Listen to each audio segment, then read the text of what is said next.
तो मेरी वालदा रात को मुझे जब नमाज पढ़ने के लिए मस्जिद भेजती थी तो मैं कभी कभी बंक मार लेता था।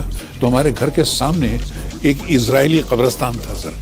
तो ये इजरायली लोग जूस जो हैं ये अपनी कब्रों को सीमेंट कंक्रीट का बनाते हैं, सॉलिड। तो मैं दो कब्रों के बीच में बैठ जाता था और वहाँ बैठकर पता नहीं क्या क्या बकवास किया करता था सर। मैं दुनिया में कभी वो जो भी फिल्मों में आपने देखा है कि तुम खुश तो बड़े हो रहे हो, या तुम्हें अच्छा तो बहुत लग रहा होगा, यही सब बोला करता था। और वो बोलता था और वो निकलते जाते थे अल्फाज। अब वहां पर मुझे पता नहीं था, एक साहब दीवार की आड़ में खड़े होकर मुझे वॉच करते थे। एक साहब थे उस जमाने में, उनका नाम अशरफ खान था। वो बहुत बड़े एक्टर थे। उन्होंने महबूब खान की रोटी में एक रोल किया था जिसको कई अवार्ड मिले थे। तो वो उस जमाने में ड्रामा कर रहे थे जिसमें एक छोटे से लड़के की 8 साल के लड़के की जरूरत थी। वो प्रिंस होता है। अब वो तलाश में थे, उनको कहीं मिल नहीं रहा था। तो किसी ने जाके कहा कि एक लड़का है रात को वहाँ बैठा रहता है, पागल सा लगता है, तुम देखो अगर आप उसका कुछ कर सकते हैं तो करा लीजिए। अब वो मेरे पास आए रात को, उन्होंने टॉर्च मेरे मुंह मारा, मैं डर गया।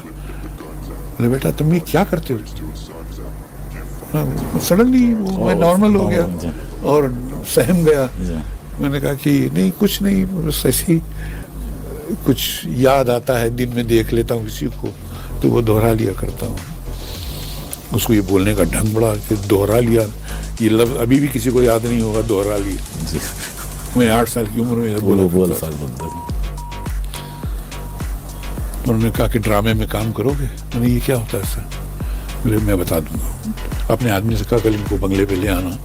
तो सुपर टाकीज जो है उसके सामने गली में एक ऐसा 3-4 बिल्डिंग के बाद एक ऐसा लकड़े का बंगला है, वो उनका बंगला था। वहाँ मुझे ले गए, मुझे उन्होंने कुछ डायलॉग दिए पढ़ने के लिए। मैं पढ़ता गया, उनको अच्छा लग रहा था और मैं पढ़ता गया, मैंने पूरा प्ले पढ़ लिया। अब उन्होंने मुझे, वो प्ले का नाम था वामिक अजरा। ये रोमियो जूलियट की तरह 2 लवर्स थे, वामिक अजरा। और